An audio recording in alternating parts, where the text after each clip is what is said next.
Good evening, everyone, and welcome to the weekly recap of the market so far.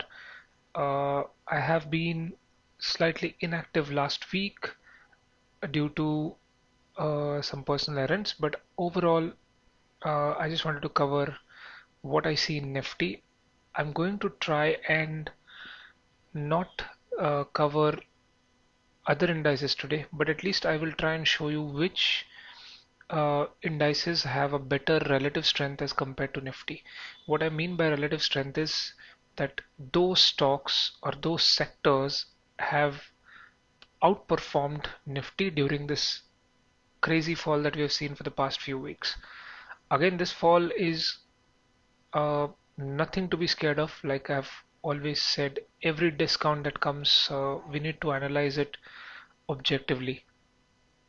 Now, in Nifty, this week we reached a very important juncture, which you can see on the charts here, is this particular level, which was a weekly low, right, which is at around 23,350 figure.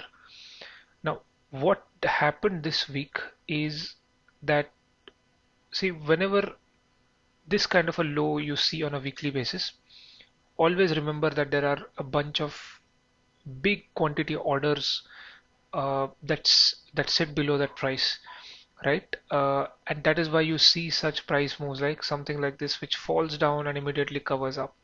Or I've shown examples of this before, in terms of the movement.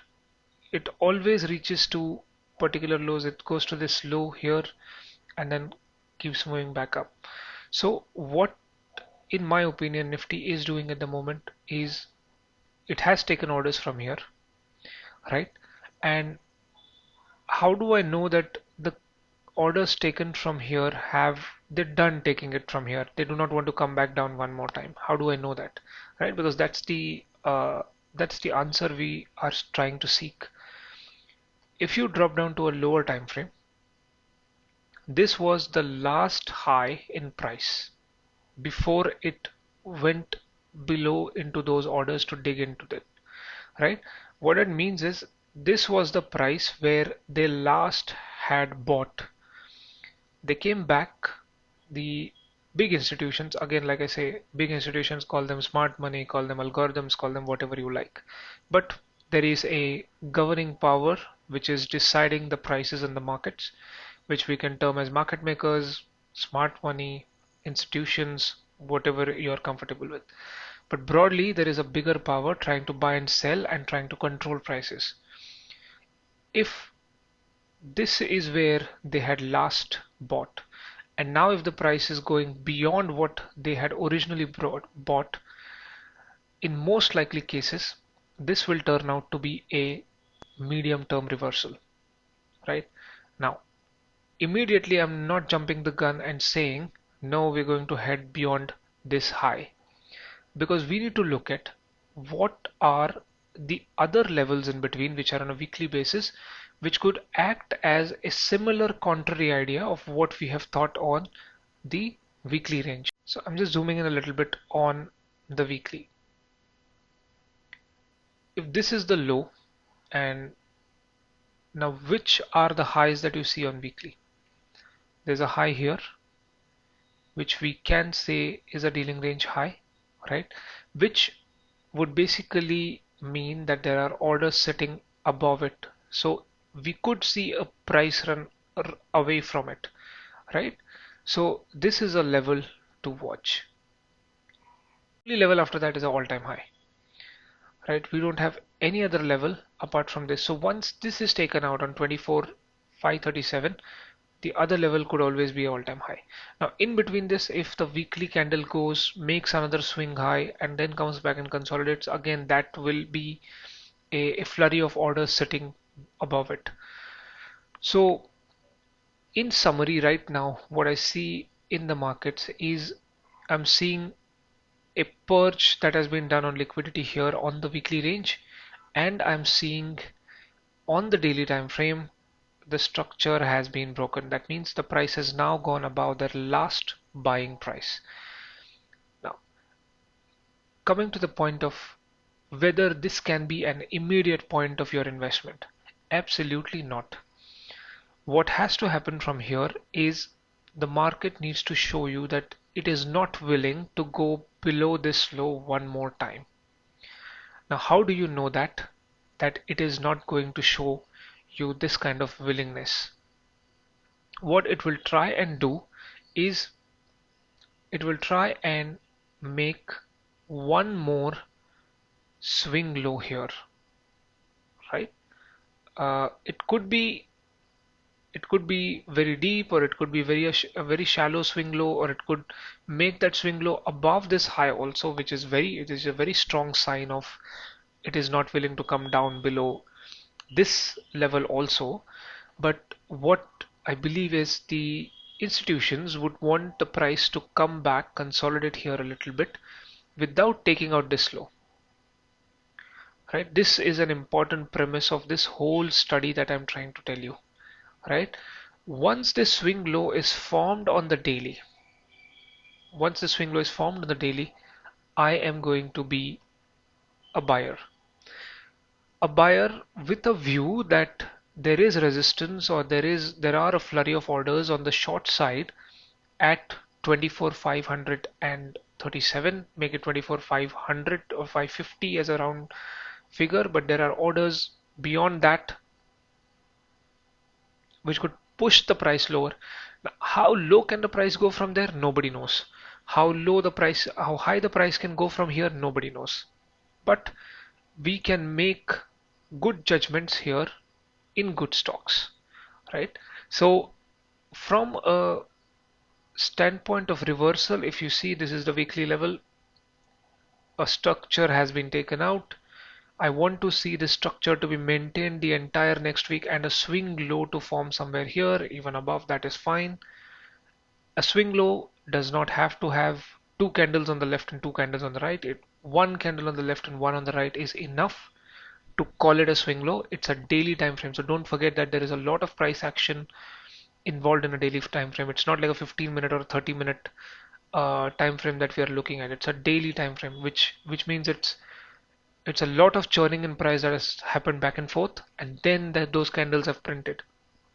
So it holds a lot of heavy weightage. So this swing low here should give me the confidence to put in some more investments in, put in some more uh, ETF investments in, put in some more stocks in, put in some more mutual funds in. Now, going to the aspect of which stocks do you buy? Everyone has a preference. You have a sectoral preference, you have an individual stock preference, but let's look at which sectors are performing better than Nifty if we look at it, right? So Nifty fell. I'm just going to remove these for a minute. If you look at the total fall in Nifty, Nifty fell close to 11.5%.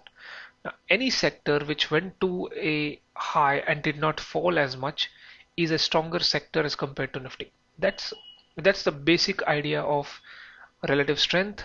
That's the basic idea of uh, picking something that is stronger than the current market situation.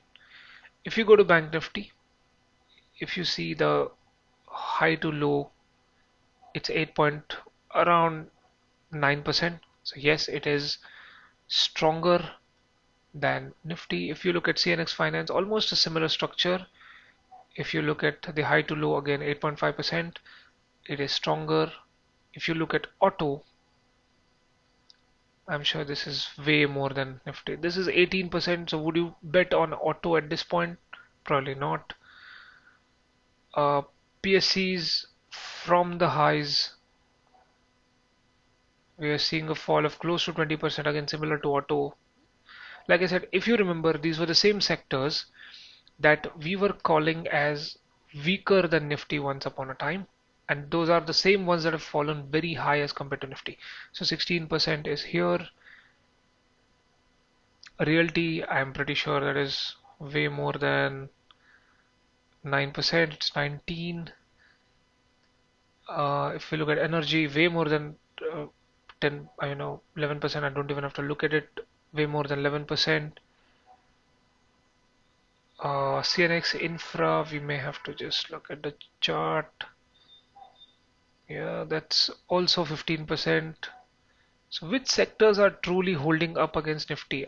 We only have got banking and finance so far. Let's look at FMCG. No, absolutely not. IT definitely is holding up. You can see flat line as compared to the fall in Nifty. Pharma, similar structure. Let's just judge in terms of the percentage. Just in line with Nifty around 10%, but still stronger. So that's broadly the view. So if I have to mark out, it's Bank Nifty, Finance, IT, and Pharma, right? These are the four sectors that are truly holding up against Nifty. Now, can you go and buy any stock, anything that is there in the market blindly which belongs to the sector? No. The same study has to be done in the same way that we have done Nifty compared to the structure, then index compared to the stock, to find out who is truly relatively strengthening. And now you have a lot of tools like I've introduced before. I have screener.in. This is my list of stock. Again, please do not take this as any kind of a signal for you to go and buy. Uh, in any stock that you see, you have to put this study in and you have to see what is the strength of the stock as compared to Nifty. It is very important to see that. And of course, fundamentally, it has to be fantastic, right? Until that is not there, it's not a good investment at all. And most important in this market where so many IPOs are coming out every day, please make sure that you're giving a lot of uh, value to volume of the stock. It should not be a illiquid stock. You'll face immense amount of issues to sell it once you buy it. Don't buy stocks that are in SEBI scan in stage 1, stage 2, stage 3, doesn't matter. Most good brokers like Grow, Zerodha, Fires are giving you that kind of nudge now that you are able to find out which are such stocks, right? Uh, I'll give you something to study and nibble on for the rest of the week. Take a look at Padamji paper.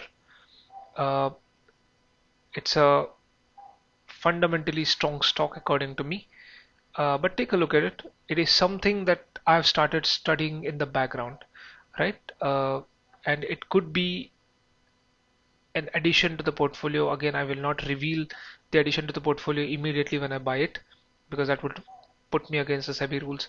But I will definitely come back on this maybe a couple of months later to just say that this was a stock I bought once upon a time. But I'm giving a name from my list which I hold. It's only about 25. You see, it's only 25 stocks. These are all the stocks that have come with recent September results. Uh, and Padumji paper looks to be a very promising one in my opinion. With that, uh, I wish you good luck and good investing. Until I speak to you next time, bye bye.